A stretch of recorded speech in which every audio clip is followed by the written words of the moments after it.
all the eminent resource persons, our viewers, support team for participating in our today's session on integrative approach to health and wellness. It is indeed my honor to have the most dynamic and eminent personalities of all healthcare systems, namely Ayurveda, Yoga, Siddha, Unani, and Allopathy at one forefront to discuss about the collaboration and integration of all these streams for the best healthcare outcome in a holistic way. Our chairman for the session is Professor Dr. B.R. Sharma ji. Professor Dr. B.R. Sharma is presently working as professor and head of the Department of Yogic Science, Dean, Faculty of Health and Wellness in Shri Shri University, Cuttack. Dr. Sharma is an academician with more than 35 years of experience in field of yoga, education, and research. We have our co-chairperson, Dr. Durga Prasad Das ji. Dr. Durga Prasad Das is currently working as a dean cum medical superintendent at Shri Shri College of Ayurvedic Science and Research Hospital, Shri Shri University. He has over 18 years of experience in Ayurvedic pediatrics and experience of 12 years as a postgraduate teacher in Kumarapritya. We have Dr. Giridhar Gyani ji with us. Dr. Gyani is currently working as Director General, Association of Healthcare Providers, India. Prior to this, Dr. Gyani was Secretary General, Quality Council of India, an apex national body responsible for establishing and operating national accreditation structure and promoting quality in all walks of life. Dr. Gyani is widely known as founder of healthcare quality in India. We have with us Professor Dr. Tanuja Nesari ma'am. Professor Nesari is working as director as well as head division of translational research and biostatic at All India Institute of Ayurveda, Government of India, New Delhi. She is also a chair for Health Sector Sub-Skill Council for Ayush. She has worked as a CEO, National Medicinal Plant Board, Ministry of Ayush, Government of India. We have Dr. Sanjeev Kumar Singh ji with us. Dr. Singh is currently serving as a medical superintendent at Amrita School of Medicine, Kochi. He worked as regional coordinator at WHO. Dr. Sanjeev is also an ambassador from India to Society of Healthcare Epidemiology of America. He's an external consultant to WHO on regulatory, licensing policy issues and quality interventions in India. We have Dr. Asim Ali ji with us, Dr. Asim Ali Khan ji. Dr. Khan is Director General of Central Council of Research in Unani Medicine, Ministry of Ayush, Government of India. He worked as an associate professor and consultant Unani physician. He was a strategic advisor on establishment of new healthcare educational institutions. He has a work experience of more than 33 years. We have Professor Dr. Meena Kumari ji with us. Dr. Meena Kumari ji has joined as a director of National Institute of Siddha, Chennai. She is an expert in field of Siddha medicine. She is also vice president of Journal of Indian Medicine and has almost 16 years of clinical and teaching experience. We have Dr. Prachi Garodia from US with us. Dr. Prachi is MD in an internal medicine, specialist in White City. She has over 31 years of experience in the medical field. She is board certified in internal, integrative and lifestyle medicine and also trained in Ayurveda, yoga and meditation techniques. We have Professor Vaidya Kamlesh Kumar Sharma ji with us. Professor Dr. Kamlesh Sharma is professor in Department of PG Studies in Swasthavritta, National Institute of Ayurveda, Jaipur, and an executive committee member of CCIM. He has been awarded with the prestigious Shri Award for his contribution to Ayurveda. He has 35 years of teaching experience, clinical and research experience in the field of preventive and promotive health, lifestyle diseases, Ayurvedic diseases, dietetics, yoga, and naturopathy. I am extremely honored to have you all on the panel. I invite our chairperson, Dr. Professor B.R. Sharma sir, to lead us forward. Namaste. Good morning, good afternoon, and good evening to one and all. At the outset, let me thank the World Forum for Ethics in Business for giving us this opportunity to organize a panel discussion on this World Health Day. I, on behalf of Shri Shri University, would like to extend a warm welcome to all our esteemed panelists, all our viewers, supporters who are virtually connected with us. The theme of this panel is Integrative Approach to Health and Wellness. Integrative healthcare is holistic, it is preventive, takes the whole person into account, and healing-oriented approach wherein patient and doctor are considered to be partner in the healing process, and it makes use of all therapies, whatever is appropriate for the patient. Now, in this age of science and technology, in spite of the various advancements in the field of modern medical science, various non-communicable lifestyle disorders are increasing at an alarming rate, and conventional medicine falls short in managing such disorders. Therefore, the need is to change the focus of medicine, to shift from illness to wellness, from treatment to prevention, and from generalized approach to the individualized one, wherein other systems, approaches, therapies like Ayurveda, yoga, naturopathy, osteopathy, Siddha, Unani, etc. can play important role along with modern allopathic medicine. Medical professionals all over the world are not only aware of this fact, but also aware of the merits of the integrative approach to health. However, there's no enough clarity and consensus about what constitutes integration. Even in National Institute of Health, NIH, USA, dedicated a separate institute to address the issues of contemporary and alternative medicine. However, the regulatory agencies in the USA or UK and even in European countries have banned the sales of herbal medicine in their respective countries, citing safety issues and lack of clinical evidences about efficacy. In recognition of growing the body of evidence about the importance of integrative approach to health, in 2009, the Institute of Medicine, National Institute of Health USA, organized a summit on integrative medicine and health of the public, wherein more than 100 health professionals they were participated in it.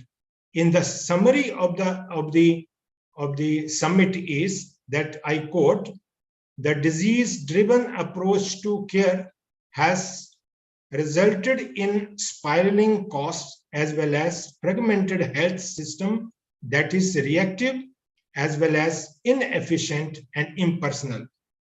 In spite of such strong words, the US Food and Drug Association and regulatory agencies in Europe have banned sales of such products as therapeutic drugs. So the challenge is how to change this mindset, how to integrate. What should be the principles of integration? The true integration should not be mistaken for a mere cross-practice or a pluralistic system of medicine. The integrative approach is required at many levels. And this The world is in this process of discovering the process and principles. I hope this panel will shed light on these issues, as this panel is transdisciplinary, wherein the stalwarts from allopathy, Ayurveda, Yoga, Siddha, Unani are with us. They are going to present their views on integrative approach to healthcare, and I am sure their views will bring a new perspective into focus, and that will serve as an inspiration for changing the mindset and the further integration of powerful modes of healing. At this moment, I would like to request all the panelists that we have devoted in the beginning 5 minutes to each panelist, and thereafter there will be a group discussion wherein we have to put the question to each others, and there will be a question answers, and likewise this panel will so we have to maintain the timeline. I thank you very much for all the panelists to accept our invitation, and thank you very much once again.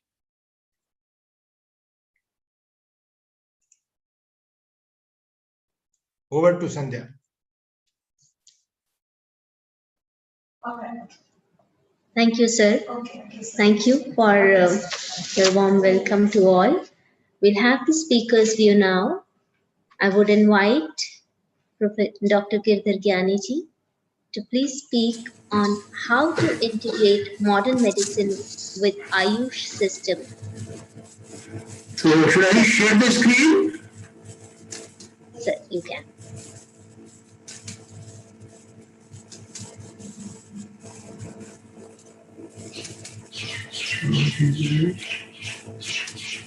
It is okay.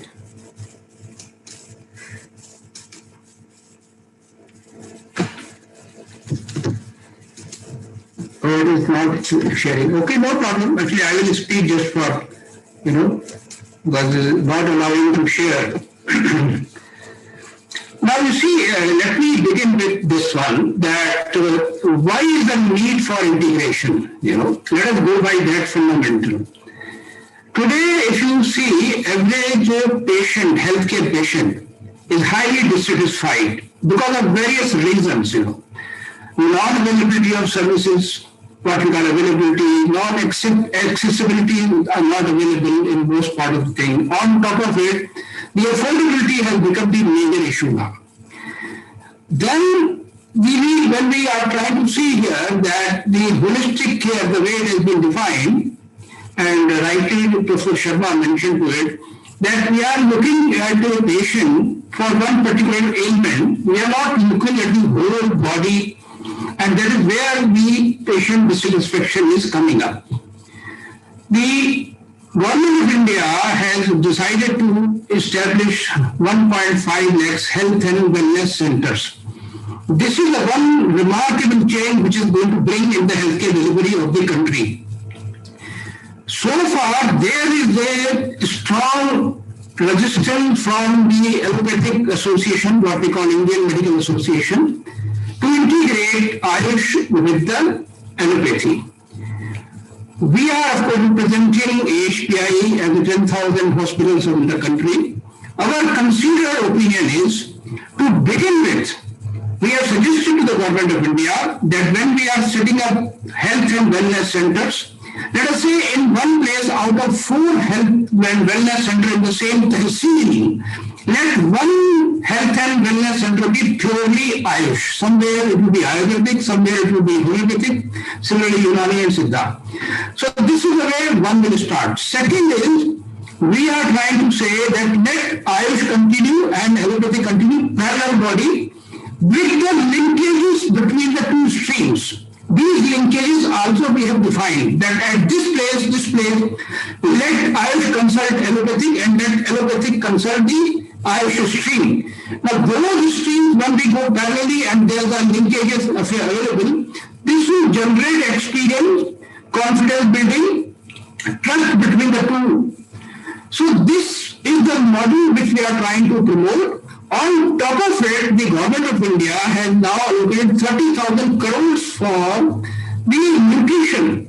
Now, which is also going to promote the use of, rather promote the Ayush, because nutrition is indirectly or directly related to our Ayush stream.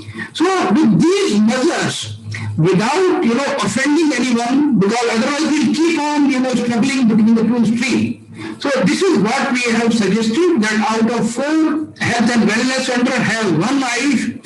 Let 2 go parallelly with the established link, which will be formal links by the way. And then the 2 associations will keep talking to each other. And because the public today is highly dissatisfied with the present system, we hope that by integration of the 2, these concerns of the patient will be addressed amicably. Thank you very much.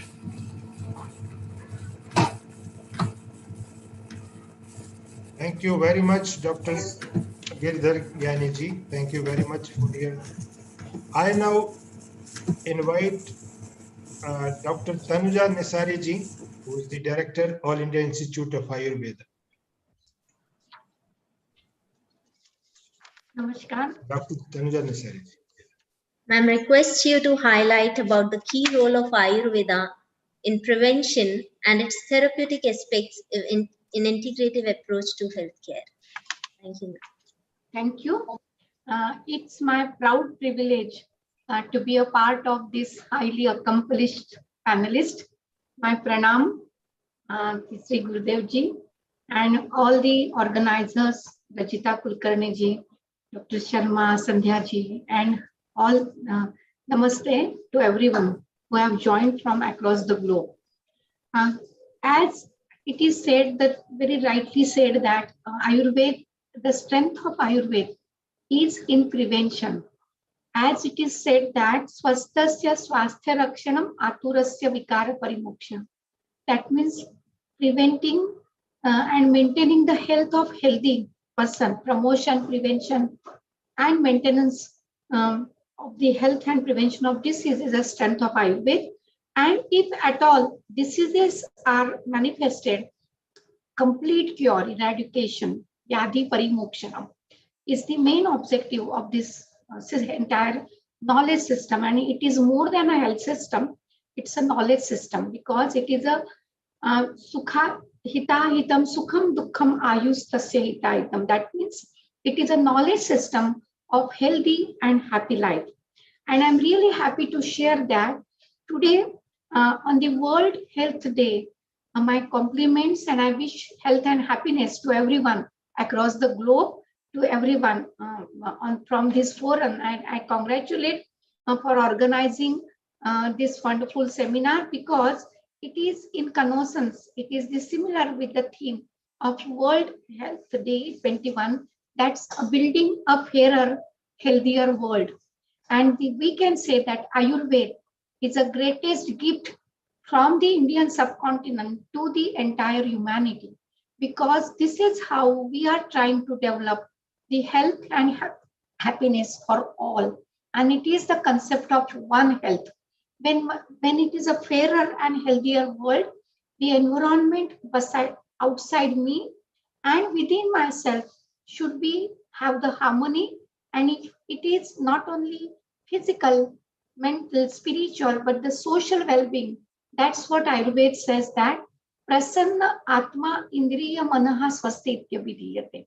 So it is a gracious state of mind, soul, and harmony with all the systems, dosha, dhatumal. That's what Ayurveda looks into. And for that, the holistic and integrated approach is with the diet, simple lifestyle, thought process, and then dividing the day into 8 3s are 24.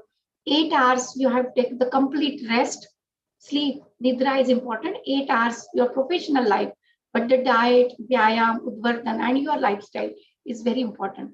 I'm really happy to share that during last 1 year, during COVID pandemic, the entire Ministry of Ayush and All India Institute of Ayurveda, we could really prevent the millions of the people with the strengths of Ayurveda, where preventive kit of Ayurveda, Ayuraksha, the entire 80,000 Delhi police personnel, and we have distributed 1.5, that is a 100,000 and 50,000 preventive kits to frontline COVID warriors, and with pre and post immunity status, what we have measured, and the drastic reduction in the trend line, drastic reduction in the mortality rate. That's what we could assess with the conventional measure, that there is a strength in Ayurvedic immunomodulatory measures.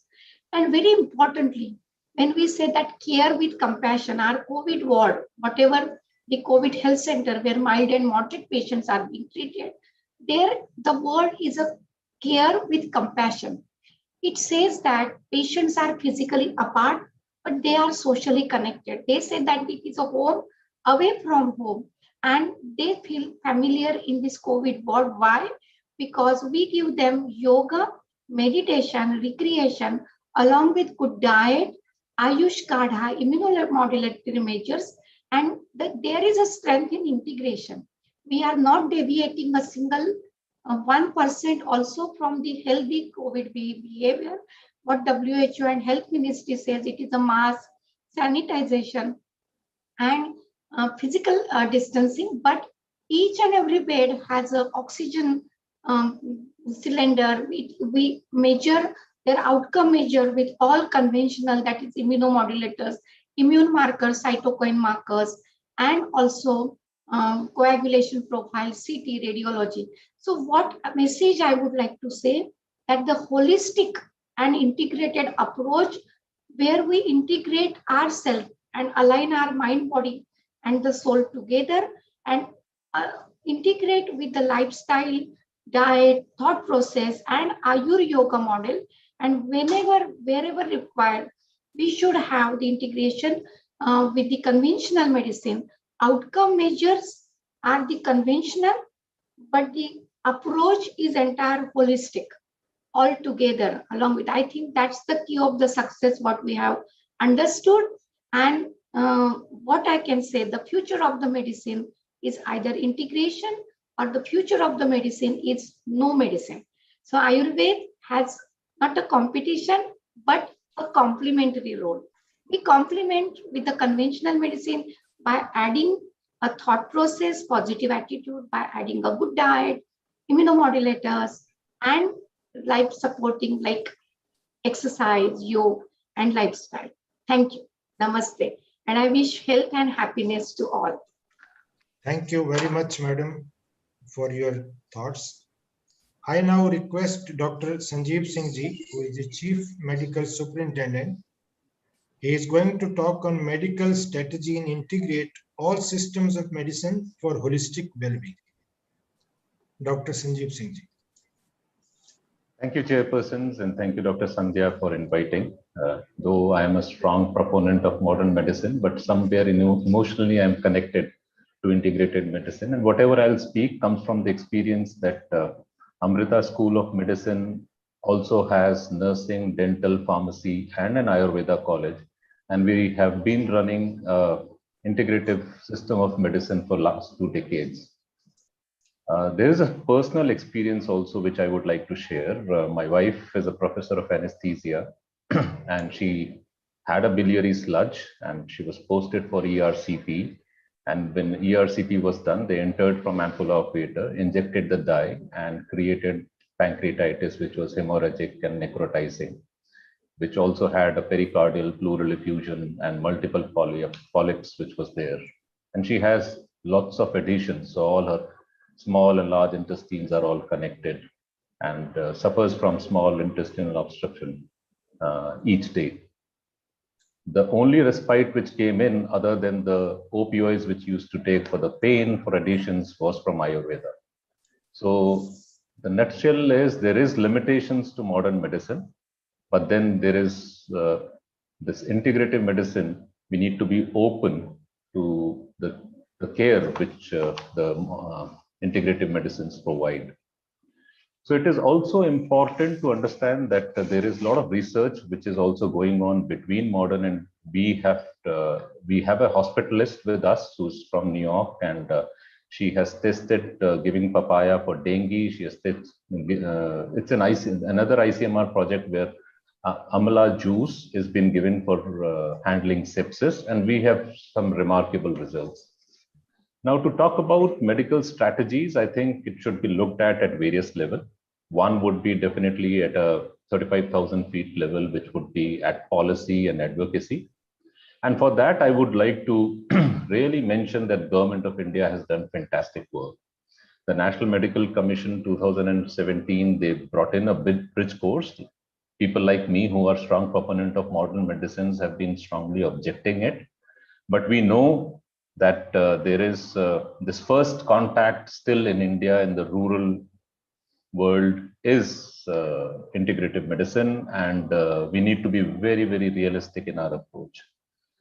Government of India also, as a policy, came up with, which Dr. Gyani mentioned, Health and Wellness Center. And I think that is, again, a good strategy as a policy.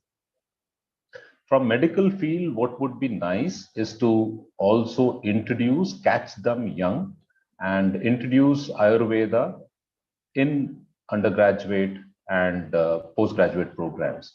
If we just have a 15-day introductory sensitization lesson, and what Dr. Tanuja so brilliantly just narrated about health and happiness and holistic and comprehensive care, this is what I think we need to understand. Unfortunately, we have been moved by Western medicine, which is very interventional and procedure oriented, which increases the cost of care. And somehow it has been driving subspecialty care. And that's why the family medicine concept is waning off. And this glamour of Western medicine has really caught up, and we are on a wrong footage. So as a policy strategy, I think we are right. Government of India is in the right direction. We need to catch them young. We need to also train people to be able to say that, yes, integrative medicine works. And how do we do that at Amrita? One of our professors in cardiology is an Ayurveda doctor. Then he went on to do his MBBS, MD, and DM, and he heads that panel.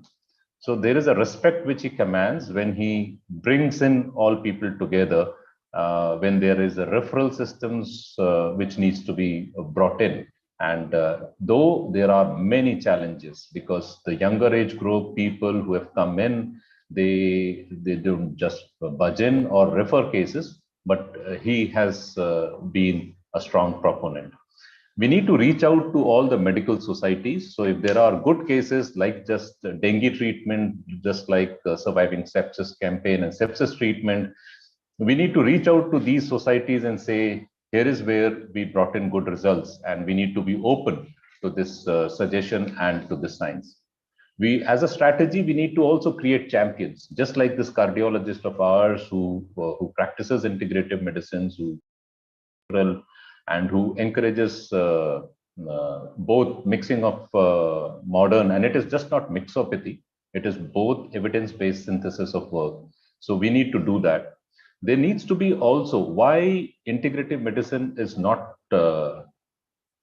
being so positively looked at is because that kind of data, very strong, robust research, which is double-blind control research program, is missing. I would say it's minimal. It's not completely zero, but it's minimal. And that is where I think there needs to be a joint program. We are doing one of these programs with our School of Ayurveda, Biotechnology, and School of Medicine. And we are working on some of this repurposing of antibiotics, because we know that antimicrobial resistance is a big problem. And that possibly is going to sort of help. Again, a DBT, DST funded program. There needs to be, whenever there is a cancer, in modern medicine, there is a mechanism where they don't just go to medical oncologist, surgical oncologist, or radiation oncologist and get the treatment started. So as a good practice, they come to the tumor board, where the pathologists, the imaging services people, they all come together and take that decision, which is judicious and rational. And I think that is what our cardiologist who in an integrative medicine does. So he establishes a tumor board kind of a discussion, wherein the modern medicine people, the Ayurveda, the yoga, the homeopathy people all come together and suggest the best course of treatment for that particular person. I think the tumor board kind of style is going to be very, very helpful. And whenever we initiate, I think where we generally don't have enough power is whenever we initiate such treatment, and we need to celebrate those successes and keep following up on those patients. And if I'm being permitted to use that word, we need to glamorize integrative system of medicine. That is what the glamour is lacking. And once that is that glamour with science, with data, with adequate research, with collaborative work comes in, I think it would be very, very successful. I really thoroughly enjoyed Dr. Tanuja's piece of work and Dr. Gyani's, and I'm looking forward to hearing more of the stalwarts. Thank you very much.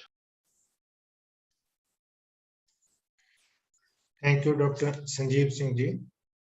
I now request Dr. Asam Ali Khan ji, who is the Director General, Central Council for Research in Unani Medicine.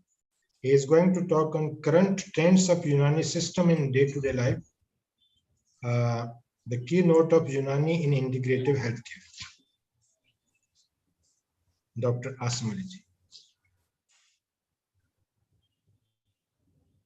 Greetings and a very good evening from India. It is indeed a matter of great pride for me to be a part of this panel discussion.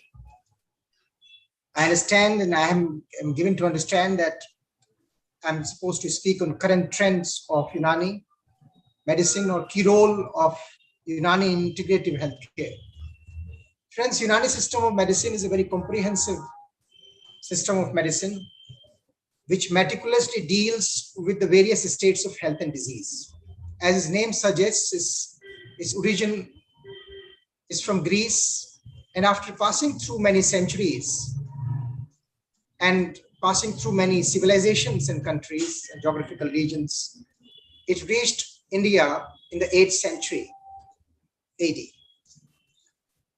In India, the system has been developed very systematically and very scientifically by Government of India's continuous contribution to the further development of the system.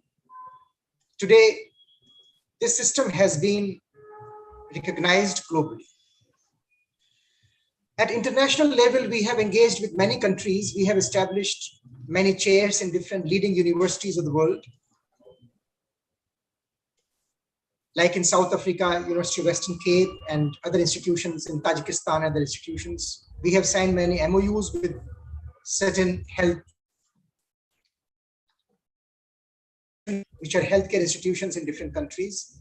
And not only in different countries, but within country, with all the leading scientific institutions, most of the leading scientific institutions, whether this is ICMA or CSIR or leading research institutions like AIMS and others, we have signed many MOUs. Today, our traditional systems of medicine are very relevant globally because of their holistic and comprehensive approach to health. And our government is fully committed to promotion of traditional systems of medicine. I think we all have been discussing and talking about integrative medicine. It's a developing branch of medicine, and that combines the mainstream medical therapies and complementary and alternative medicine therapies for which there is some high quality scientific evidence of safety and effectiveness.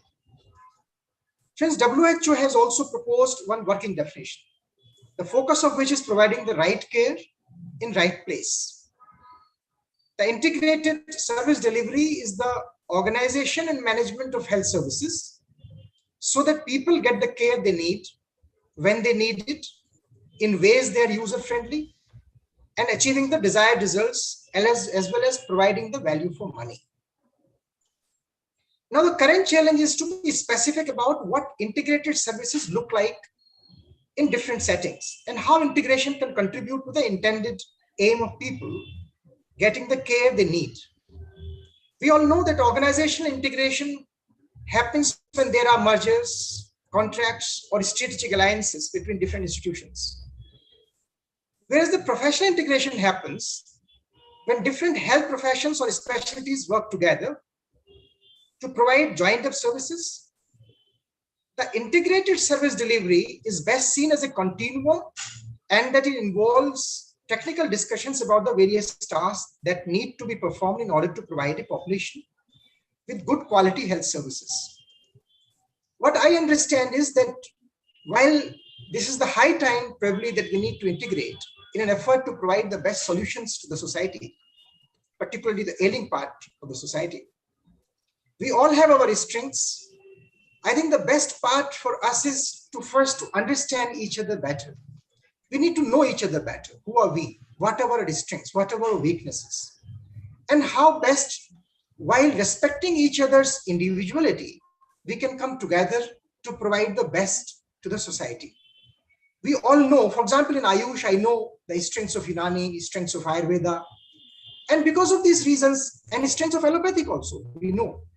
In many other things, many things, allopathic medicine or conventional medicine is doing wonderful jobs. Similarly, in Ayush systems of medicine, whether it's Ayurveda, Siddha, Unani, homeopathy, yoga, they are doing wonderful things and benefiting millions of patients, not only within the country, India, but outside as well. The Central Council for Research in Unani Medicine, which I am privileged to coordinate the activities as the Director General of this organization, we are doing a lot of activities in CCRUM under the Ministry of Ayush, Government of India. For example, in the clinical or preclinical levels, we have examples of integration of Unani medical centers. We have established many centers in the tertiary care allopathic hospitals in Delhi. For example, one hospital, the leading hospital of government is Safdarjung Hospital, which is a wonderful example where all the systems of Ayush, along with the allopathic system, are working together under one roof. We see the patients, we consult each other, and we try to reach the best possible solution. Similarly, in Deep Dayal Upadhyay Hospital or Ramanohaloya Hospital, we are doing it. And we are not doing it with allopathic hospitals only. We are also trying to understand what best is within Ayush. And we are also trying to integrate within Ayush as an intra-Ayush integration. At Rashtrapati Bhavan, the President Estate in Delhi, we have established one Ayush Wellness Center, Health and Wellness Center, where all Ayush branches are working under one roof and providing the benefits to the people. Similarly, at All Institute of Ayurveda, where our colleague Dr. Tanuja Nesri was speaking from, in that institution also we are working together to find out the best solutions to the people. Other than that, we are also signed MOUs with many leading organizations like in AIMS or Jamia Hamdard or Jawaharlal Nehru University or Vallabhbhai Patel Chess institutions or some institutions of ICMR or CSIR we have signed agreements with. And we are trying to do the science in the disorders, trying to find out the hidden potentials of Unani system of medicine, if I talk in particular about. We have many projects, many research projects, whether they are preclinical or clinical, and we have a team of interdisciplinary scientists in different institutions in the country, of our campuses. I have almost 22 campuses in the country, wherein different researches like toxicity studies or preclinical studies or clinical studies are going on. They are going on within house also by the team of the experts of different specialties, whether they are pharmacognosists or biologists or botanists or chemistry people or pharmacology people or Unani people. Similarly, we also go out and reach out to the people in different institutions where we are doing the integrative researches with them. Same is happening not only clinical, but also preclinical level and drug standardizations also. There is one important model we call this National Program for Control of Diabetes, Cardiovascular Disorders, Cancer. We call it NPCDCS. With the collaboration of Director General of Health Services, Government of India, Ministry of Ayush has designed many such projects. CCRUM has also adopted one district that is called as Lakhimpur Kheri. It is in Uttar Pradesh. It is a state of our country, where through primary health centers and community health centers and district hospitals, our doctors of integrated team consisting of yoga specialists, Unani specialists, allopathic doctors, we screen the patients, we examine the patients, we try to understand what disorders they have, and depending on their likings, we offer them the treatment, Unani or allopathic. The people who are taking allopathic treatment, we also provide them the Unani treatment up to some extent. And later on, or we give them the regimental therapies, yoga therapies. And we try to understand after some time that what is the impact of this integration.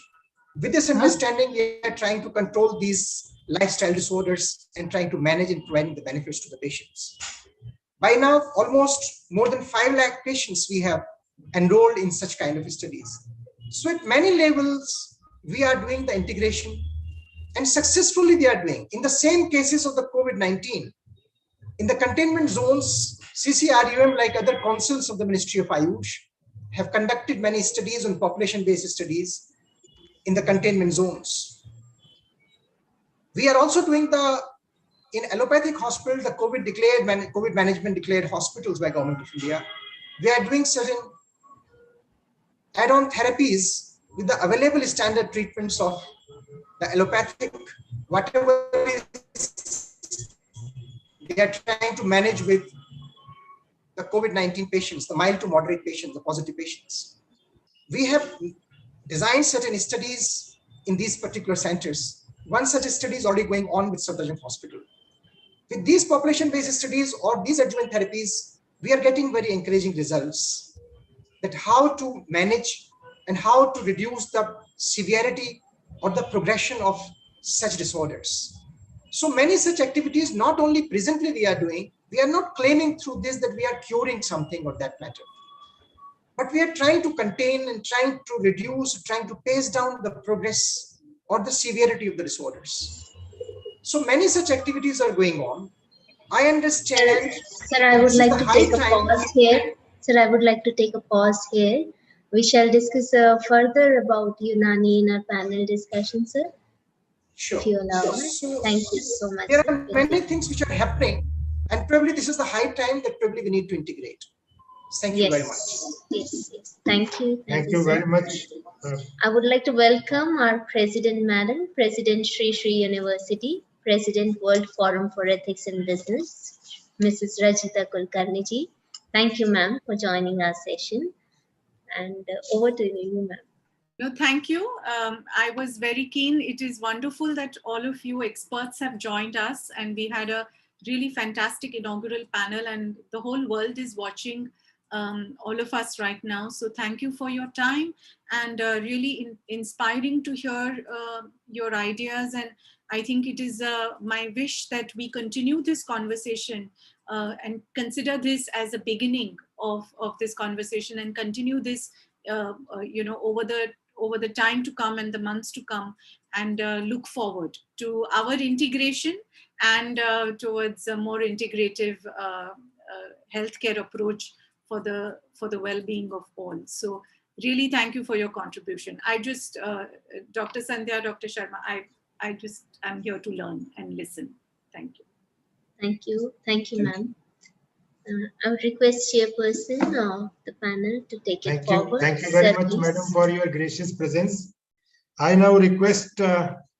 Meena Kumari ji, Director, National Institute of Siddha, and she is going to talk on Siddha system of medicine in preventive healthcare and key role of Siddha in integrative approach.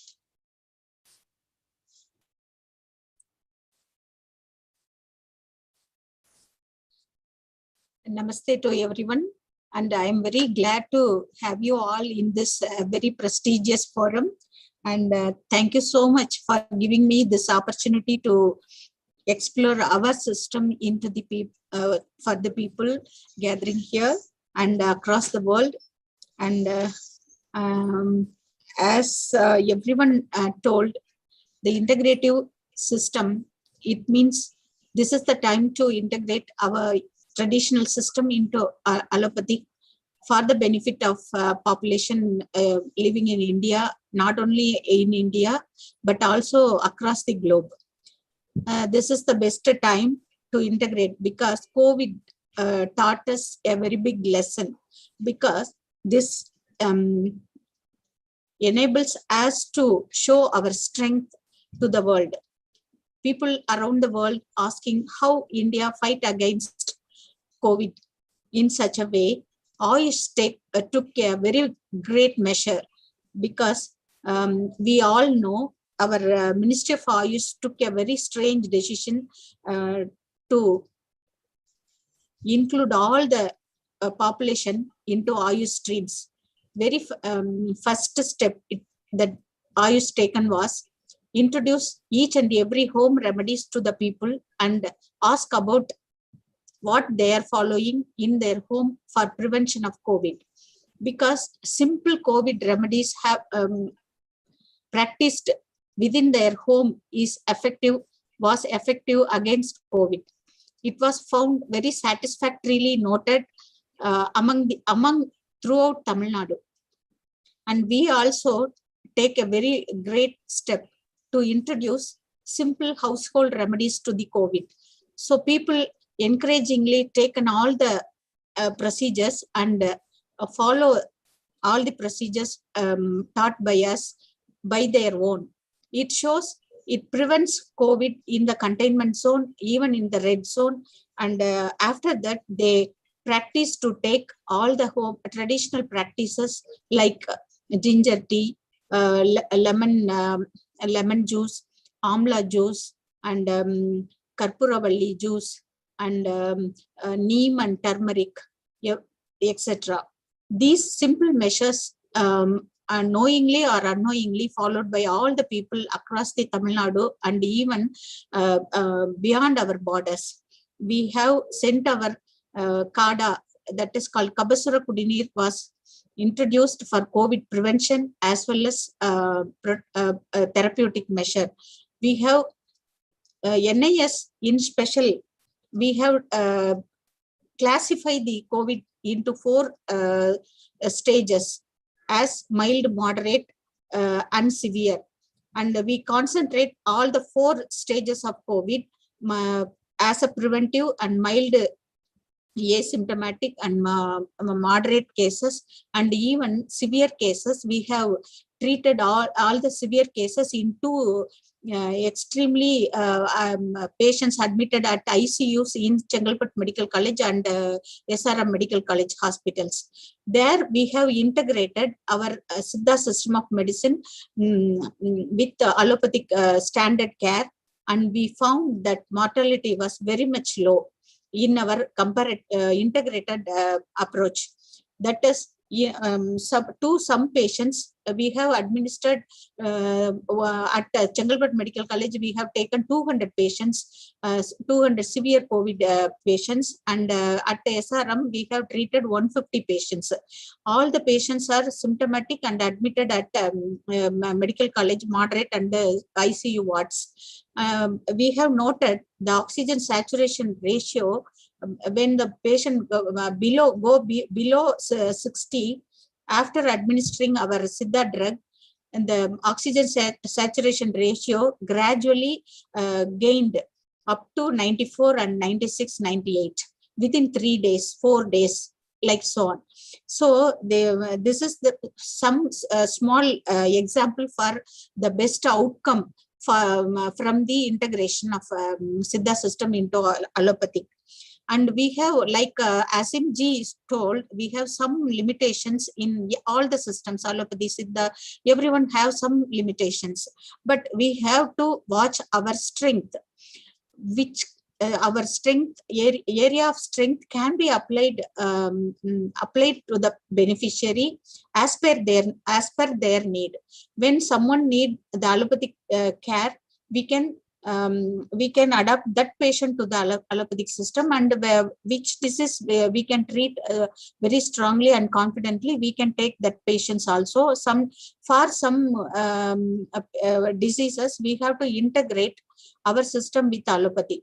As Sanjeev ji said, we are lacking in evidences and evidence-based documents. And we have to focus our strength into the documentation as per the scientific protocols. And I want to explore some other examples here also. Before 5 years, we have exposed to chikungunya, a new emerging disease at the time. And we have introduced an Nilavemba at the beginning for chikungunya. it was very much effective against chikungunya, and lots of research were gone for chikungunya. It was tested by various research methods, and it found proved against chikungunya. Like dengue also, we have treated with papaya juice with Nilavembu Kudineer, and it was also Nilavembu is when we understand Nilavembu becomes a broad spectrum preventive drug for any viral disease. Initially we have suggested Nilavembu Kudineer, Vishajura Kudineer, and Kabasura Kudineer for prevention of SARS-CoV-19. So we have answers with our strong drugs for any newly emerging diseases, even also for chronic diseases like lifestyle disorders like diabetic mellitus, cancers, and bronchial asthma, or CAD, cardiovascular diseases, and some renal diseases, skin diseases. We have answers with our traditional systems. We have one of our strength is our very rich formulations, which are made up of minerals and metals. This is to some extent is a strength, and to some extent is a weakness. I can say like that, because we are lacking in some efficacy or safety measures for these drugs. We have to focus on this area. If we prove these drugs for safety, we can adapt these medicines, because in Siddha we have there is a text called Agathir Yogi Vaidya Sindhamani. There are 4,448 diseases in total. We can adapt any disease into this classification. We can assess the disease as per their vital signs, like Vada, Pitta, Kapha itself. We can choose the drug as per their basic vital forces. So we can diagnose the disease by this classification. So there is no question about there is no medicine for Siddha, or no medicine for any disease in Siddha or in traditional system. We can focus, we have to focus in a scientific way, and we have to pay attention through this scientific protocols, which should be made for our in a traditional system. This is the simple suggestion for the panel, and like Shri Shri University, and I wish to thank convey my gratitude to the Shri Shri University and the organizers and Guruji also, because they are paying attention to the people for a wholesome effect, lifestyle modification in the humankind, because we are lacking only focusing on our career and earning money and everything, but we are lacking our inner onward travel towards the in our core system. So we have to focus externally and also internally. I wish you can also understand my view, and this is the time to focus both internally and externally. We have to focus our strength and conscious awareness and everything to modify the efficacy of the human possibilities and human motives. We have some motives in our life, so we have to concentrate on this way. And thank you very much for giving me this opportunity, and thank you so much. Thank you very much, madam. Thank you very much, Dr. Meena Kumari ji. I now request Dr. Prachi ji, who is going to talk on preventive and curative effect of integrative health medicine in lifestyle disorders. Dr. Prachi ji. Namaskar, and thank you. I'm so grateful for being here. And I've been hearing all of my lovely and esteemed colleagues and their valuable viewpoints and experiences, and really learning from them. As a lot of the co-speakers have already covered, lifestyle-based diseases, chronic diseases, they constitute around 70 to 90% of the burden on healthcare. And it's a very big burden, not just in the terms of cost. In the cost term, like America is paying around 90% of the $3.8 trillion for chronic diseases and mental health, but also for the quality of life, disability, which is causes, to human population, and also to healthcare workers' burnout, including physicians, nurses. There's so much of damage, and as a reverberating, a ripple effect, there's so much of damage being done with the present status of healthcare. So there's definitely a big need to shift it dramatically if we haven't started looking at it. And today, this discussion has really helped open a lot of minds and focus on where we need to make the shift.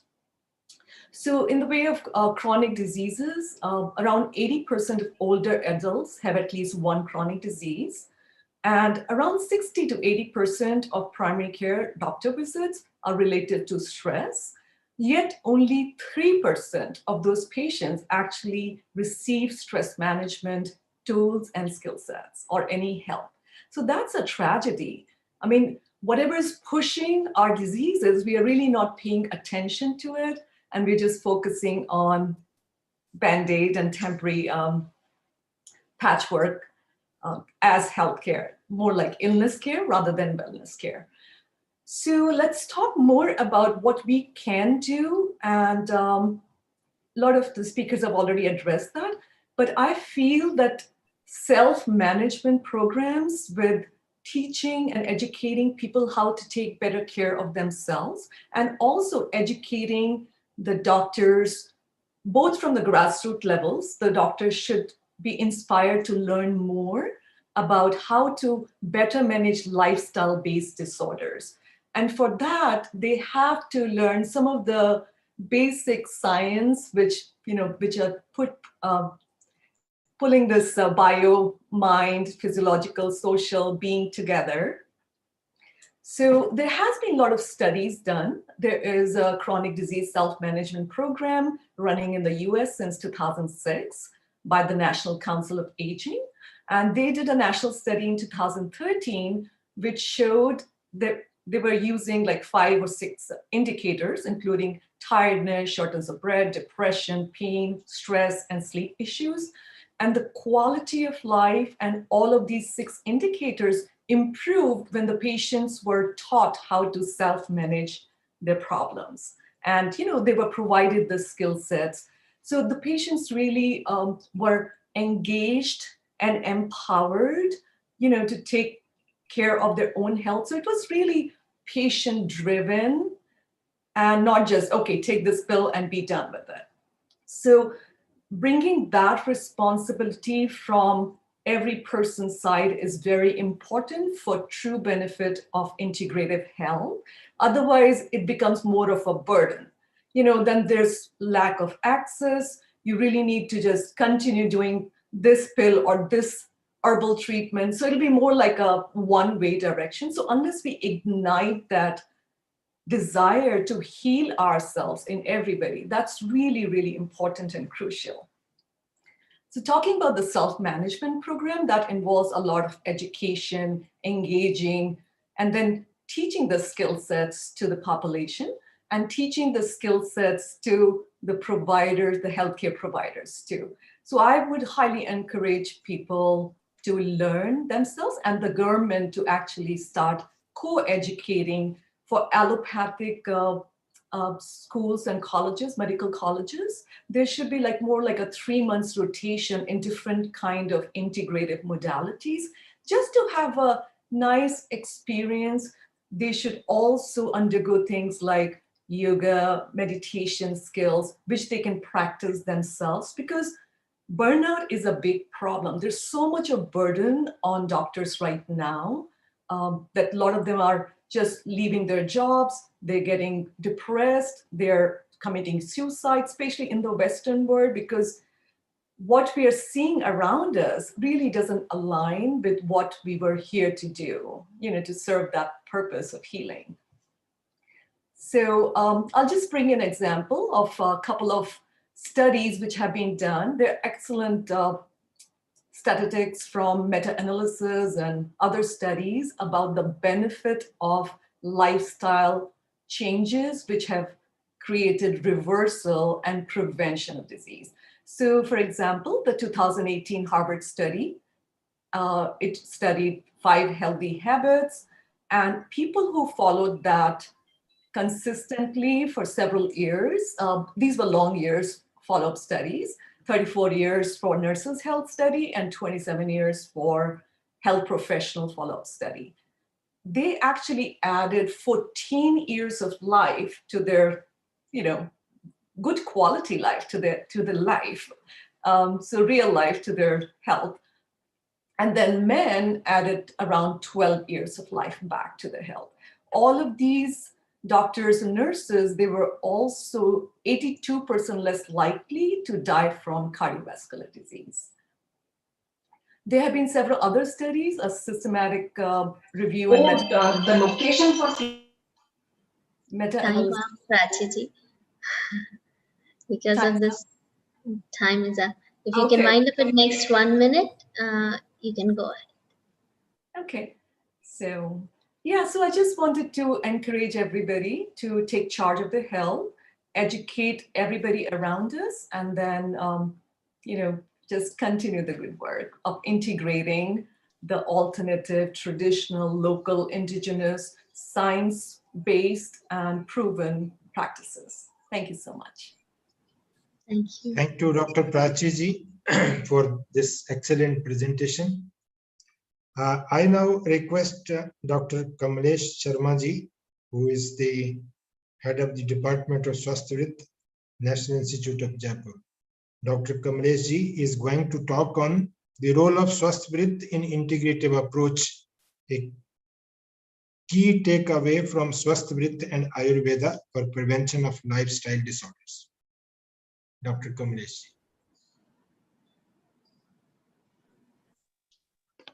यज्जाग्रतो दूरमुदयति दैवं तदु सप्तस्य तथैवेति दूरंगमं ज्योतिषां ज्योतिरेकं तन्मे मनः Shiv संकल्पमस्तु. Really, I am very thankful and a great privilege and pride to be part of this panel group. Respected Chairperson Rajita ji, Chairperson of that session, this session, B.R. Sharma ji, Dwarkadas ji, Dr. Girdhar Gyani ji, Dr. Tanuja Madam, Dr. Sanjeev ji, Asim Ali ji, Meena Kumari ji, Prachi Garodia Madam, Sandhya Sadana ji. Now we are discussing about integration. So, first of all, we must learn that, we must remember that every pathy has their own strength, but every pathy has their limitations. So in India, there is a story, and this called and Pangwandha Nyay. अंधा और लंगड़ा की एक कहानी हमने पढ़ी होगी. The blind and disabled person when joined get together, then what can they what they can do? So in that era, we have remember and we have established that. One example I want to put in this great audience, in the first wave of the corona pandemic, and that was the peak time of the corona, I think that date of the November 2020. So one data I want to quote here, a country leading the world economically, that is America, the very best infrastructure in the world, very resourceful medical services in the America. Despite that, out of 10 lakhs population, 672 deaths occurred due to corona in America. That was the data of the November 2020. In the very same time, in India, due to this wave of the first wave of the corona pandemic, out of 10 lakhs, only 72 deaths occur in India. The conditions are more different. Resources of the medical facilities, population density, education, sanitation, these points are vary in America and in India, but the human casualty due to pandemic of the corona, America get 6,072 deaths, India only 72 deaths. I think this credit goes to every Indian's practice Indian system of medicine. Ancestors are using Indian system of medicine, their khan-pan, their diet, and the sleeping patterns in every life, in every part of their life, they are using Indian system of medicine. So their genetic engineering also happens that resultant that out of 10 lakhs, only 72 deaths occur due to corona pandemic in India. So I think we have remember that. So every pathy has limit and every pathy has their strength. Every pathy is important. Pathy is important, but sympathy is more important to the patient. So when we think about sympathy about concern of the patient or in a human being, or I think in the living concern only, because when we chant every day, Sarve Santu Niramaya, it means not only human beings. We think about individual means Srishti, Parmeshti, Srishti, Vyasti. So from Vyasti to Samasti, from individual to whole universe, in the every living particle of this the universe, he get the Sarve Santu Niramaya. So this is not only the chanting mantra only. So integration of the Sattva Atma Sharir, the body, when we apart, when we think about only mind, we think about only Atma, we think about only Sharir, it is not complete. So integration of the Sattva means mind, Atma means soul, Sharir. So integration of that, likewise, integration of the diet, integration of the sleeping pattern, integration of the brahmacharya, likewise, integration of the Vishak Dravyani Upasthata Rog. There are 4 parts of the treatment. Vishak means the physician, other one is medicine, third one is nursing staff, and fourth one is diseased person. So integration of all these parts of the treatment. So different pathies has their own strength. In the interest of the patient, we have to take in this panel discussion. One thing more I want to put here: 5,000 years back, when Charak narrated the pandemic situations, so prevention for that pandemic situation before 5,000 years back, he mentioned that Satyam.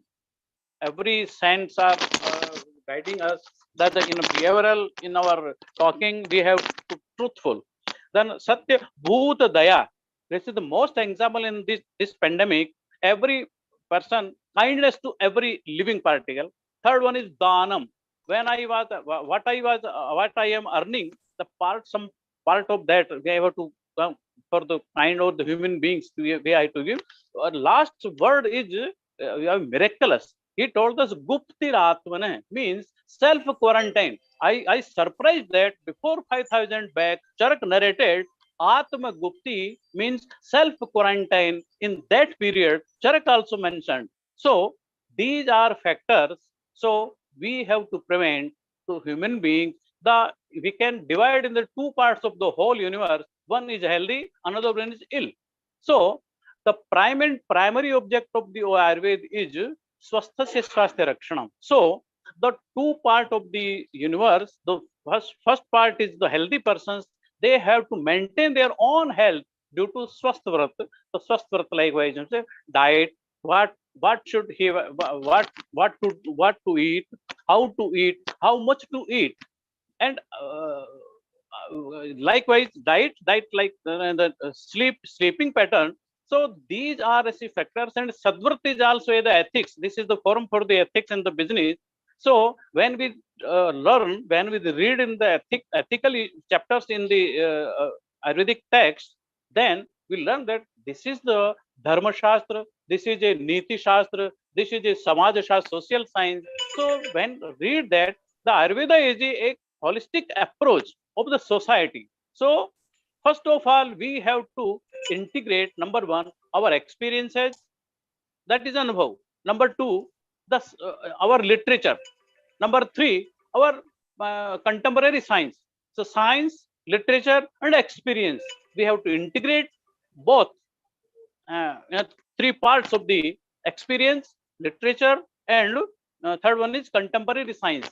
Then when we think about that, we can serve humanity better. And when we chant the Sarve Santu Niramaya, I think this cause and this object we can achieve after that integration. So this is not time to share more and more references of the Swasthavritta to maintain our health, but this is time to integrate the first part of the Ayurveda, first prime objective of the Ayurveda, that is prevention of the disease, Sattva, Sharira, Atma. These three parts of the life, they have maintained their own health. This is our wealth of the universe. So I think in this time limitation, I can share these my views to all the audience, and I am very thankful for giving me opportunity, Dr. Sandhya ji, Dr. Sharma ji. Thank you very much. Thank you very much, Kamlesh ji. Thank you very much for your precious thoughts.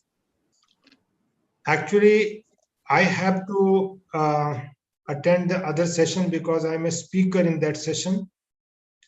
And I think that now the time for discussion, that time can be skipped, if there is any question, we can ask the question between each other for 5 minutes, we can discuss. And I think that I will request Dr. Durga ji to conclude on my behalf. If time given to me just now, I can conclude, but I think that question answer must be taken. Sandhya, is there any question answer, please? Question? Can you take up the question? I would request the question from the panelists to each other. I would request Sanjeev, sir, if you have some question to be asked from any of our panelists, sir. Yeah, thank you, Dr. Sandhya. Just wanted to ask the group, what would they, because they are talking about integrative medicine, how would they like to work with the modern medicine team so that it becomes integrative? So what would be the step one or step two, just the first two priorities?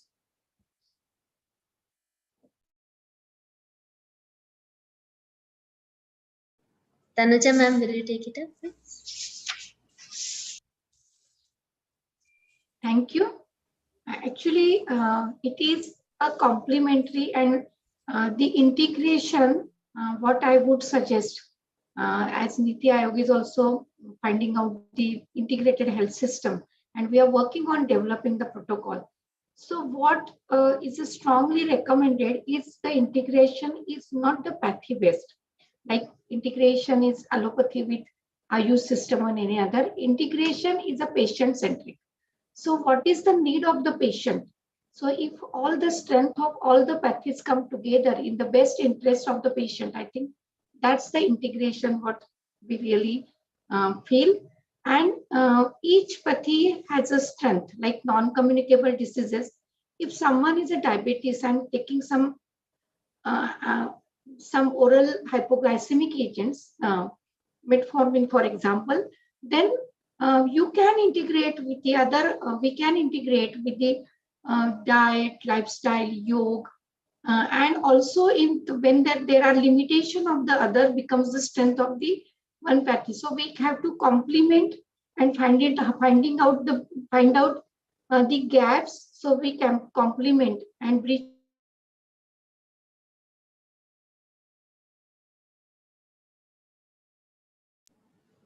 I think it's trapped there.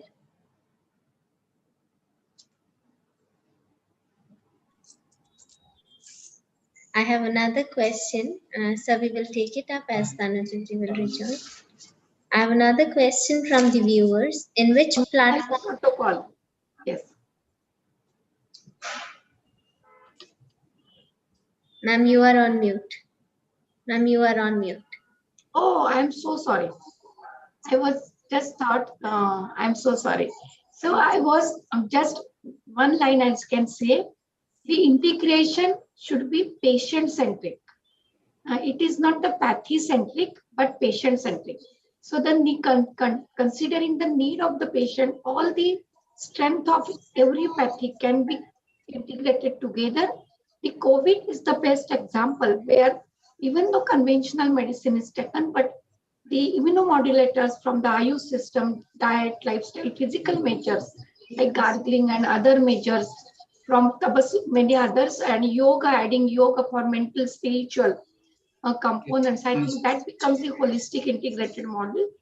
And that is the way how the patient-centric integration should come forward, and the strength of each system needs to be integrated. In the conventional medicine also, where in the emergency management, the conventional medicine, in the acute condition, conventional medicine followed by long-term management, you can add the Ayush system. Even the non-communicable disease is a strength, but in communicable diseases also, the other measures for mental, spiritual, and also for the immunomodulator, Ayush can be integrated. That's what we have established the successful stories, case studies, and in the diagnostics, whatever we do as a holistic, but the outcome measure to convince, to understand oneself, maybe even though it is our internal outcome measure, but the outcome measure diagnostics can be from the conventional medicine, where even we can do our own treatment. That's way forward for the integration. Thank you, ma'am. There's one question from our viewer. In which platform all systems of medicine will study about the upcoming health issues and exchange of knowledge will take place? Anyone can take it up. Girdhar sir? May I come in, Dr. Sandhya? Yes, please. See, it's very important discussion which is going on, and what Dr. Tanuja has just said, very rightly she said that probably this is the high time now we shall integrate. Now the question is, integration means what? It means different to different people. I gave an example of one district in Uttar Pradesh, in one of my states in our country, Lakhimpur Kheri, where I have taken up as CCRE, Ministry of Ayush, taken up for the non-communicable diseases, how we together can integrate. For example, in one particular center, we are providing them the treatment of allopathic system of medicine. We are also giving them the guidelines of Unani system of medicine, whether this is diet therapy or whether this is regimental therapy or this is other things. We are also providing them the yoga therapies. And we have found out that these things are giving wonderful results. Similarly, one more thing is there, that the basic sciences people, when they do the researches in the allopathic system of medicine, I think this is also high time, and nobody has stopped them, that they can also explore the hidden potentials of the plants. They can work on them, and many studies are already going on. Like in preclinical researches, a lot of sciences are being applied on herbs, and we are finding very good results. Similarly, we can also integrate in level of education. Probably at the school level education, probably we need to understand each other. We need to give the subjects of Unani system of medicine, Ayurveda system of medicine, other systems in allopathic to the school level education. And when we graduate, for example, in different medical systems, each system person should be studying what is allopathic, person should study what are the Ayush systems of medicine, and Ayush systems of medicine people also should study the allopathic system of medicine. I think first we need to learn each other better. We need to understand each other's strengths and weaknesses. One more thing is we need to respect each other. And we have many successful models in our Ayush centers in India, where one particular integration in different fields is happening. And as very rightly said by Dr. Tanuja Nestriji, that it should be patient-centric. It is not something to undermine or other way for any particular pathy. It is what I am good at. I be given an opportunity to provide the facility to the patient. What you are good in, you should be provided the facility to, for the patient. I think this shall be the way how we can move forward through education, through different platforms, through researches, and different levels of preclinical, clinical, or different aspects of sciences. I think this is the high time probably we shall move forward in this direction. Thank you, sir. I invite Dr. Durga Prasad Dasi to take it forward now. My regards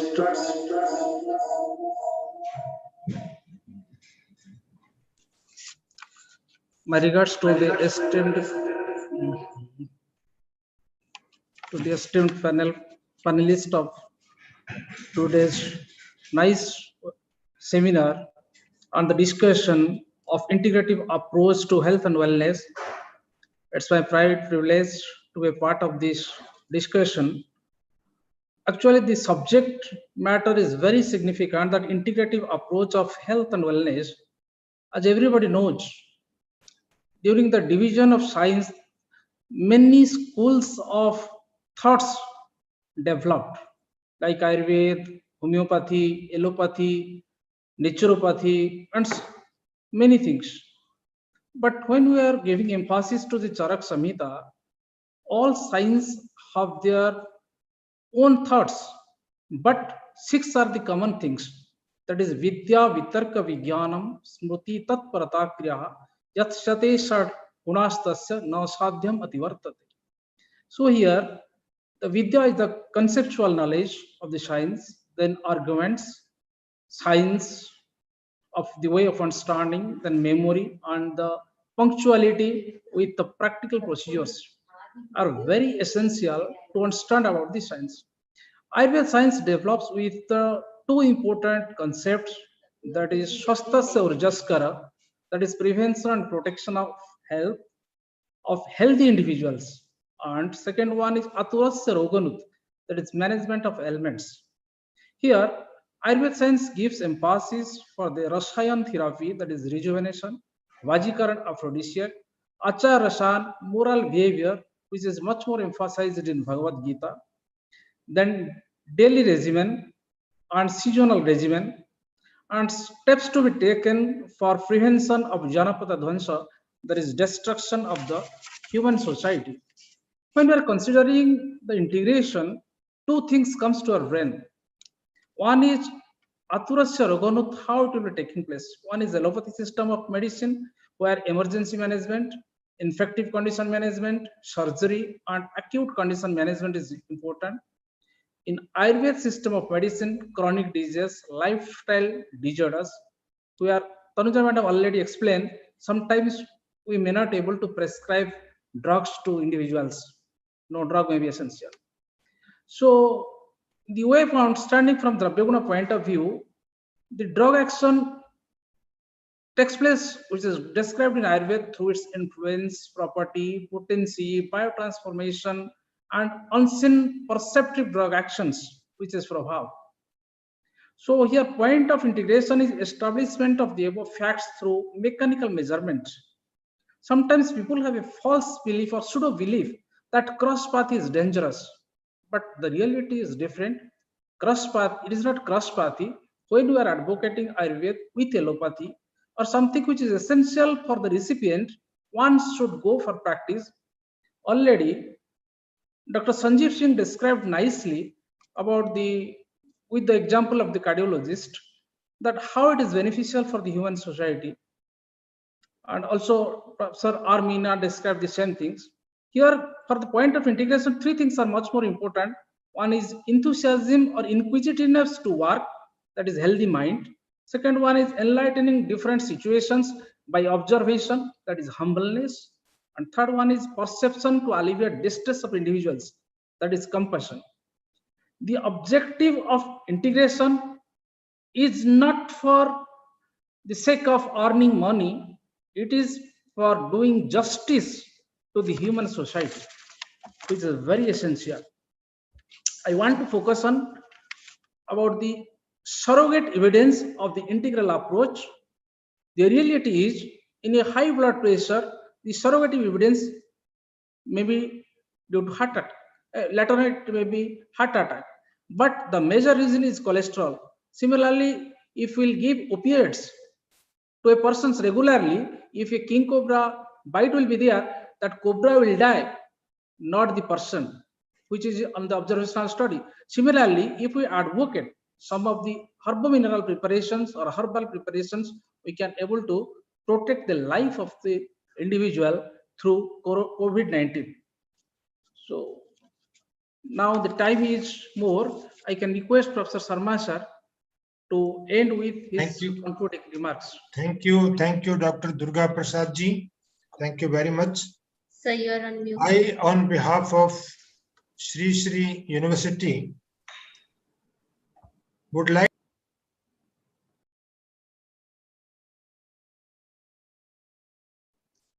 Sharma sir, you are on mute.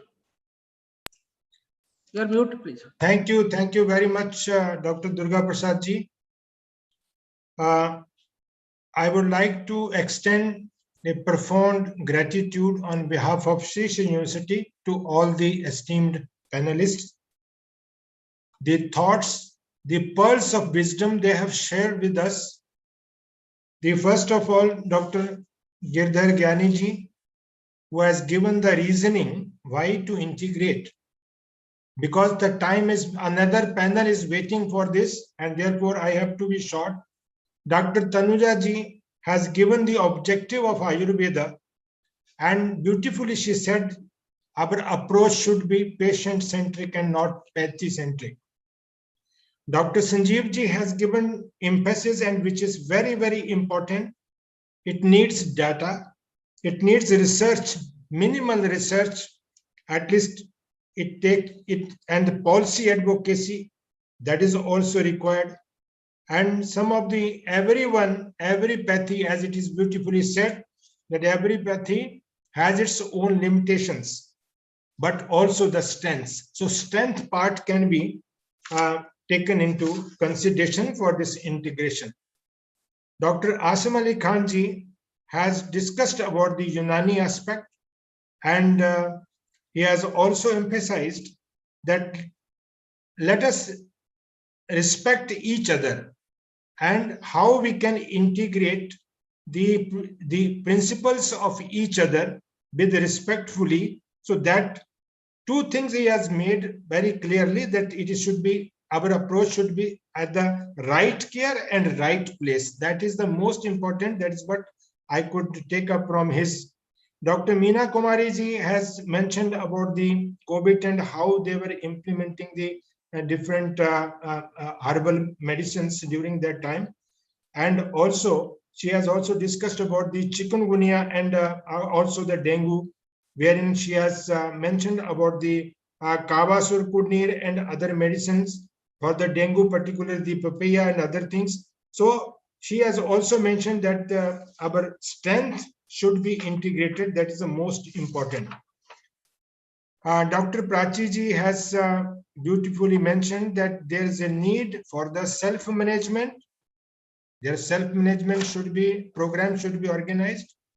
Educating the doctors how to manage the lifestyle disorder is a very, very important, and as in our Ayush ministry also, the CME program is taken care of. I would like to inform Prachi ji that this kind of activity is taken care of by the Ayush ministry in India.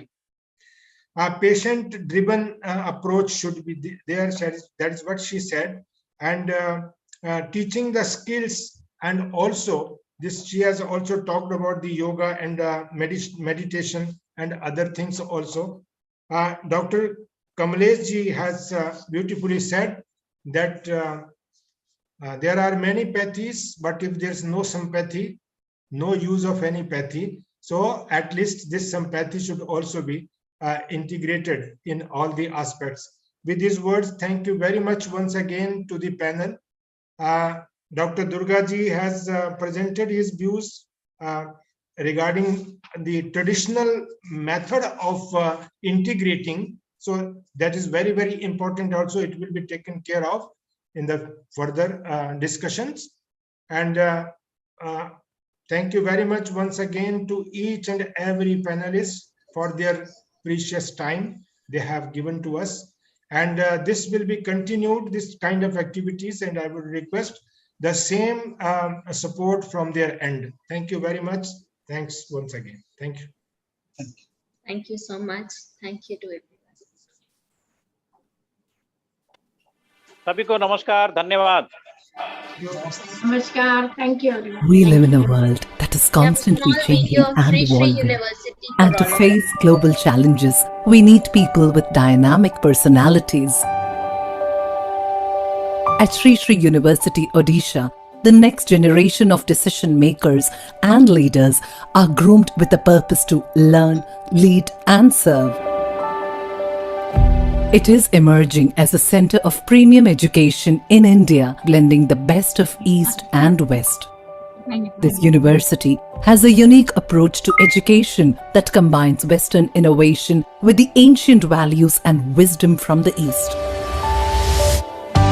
It is one of India's first alcohol, drug, and smoke-free campus. Spread across 187 acres of land and located on a hilltop on the banks of the Mahanadi River, the sprawling and beautiful campus is inspired by the ancient universities of Nalanda and Takshashila. Thousands of students from across the 28 states of India and several countries of the world call Shri Shri University their home. If I had to point out that one thing that really makes me feel special about studying in SSU, it would be that synergy between the students, and that I think is the most special thing. I'm sure that these students will make decisions in the near future that will change the world for the better. I'm really happy to be here, and with every day I understand more how I appreciate this time.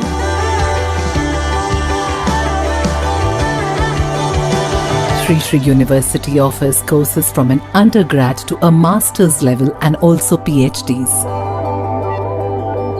Shri Shri University is one of the first university in all of Asia to introduce osteopathy, a drug-free, non-invasive manual therapy that aims to bring a revolution in the path of medical science. Yoga, meditation, and spiritual values are the foundations on which the university stands tall, and it is these that are shaping the personalities of our students inside out. You know, there is no ragging happening, there is no one picking on each other, and that is really important, I feel. The environment of the university is such that the emotional quotient automatically develops in a person. This is my 4th year in SSU, and I have seen a transformation on a very large scale in my life. It gives you more than it promises, so that's all a person can ask for. Sports is a way of life at Shri Shri University and is clearly exhibited in this vibrant campus and its students.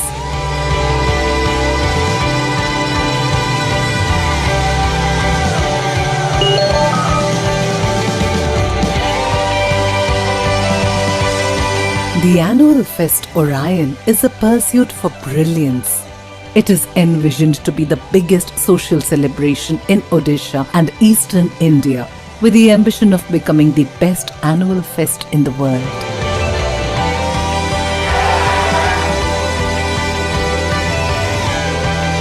Our alumni have been placed in some of the top multinationals, while some have set forth to create successful startups of their own. Shri Shri University was one place I looked at where I feel I could learn more than just what's in the books, because at the end of the day I realized it's a lot about handling people more than systems. It's about actually coming together and making a difference, and you don't find that so easily. In 2018, Shri Shri University was awarded the Best Bootcamp Startup Award by the Government of Odisha. Right from its year of inception, Shri Shri University has been recognized with several other such awards.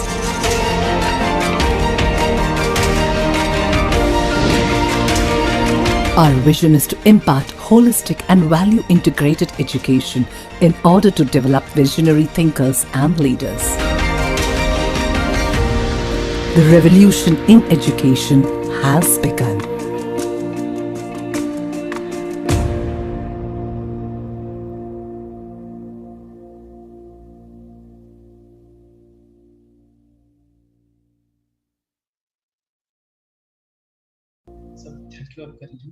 Thank you so much. Thank you to everyone for joining us this evening.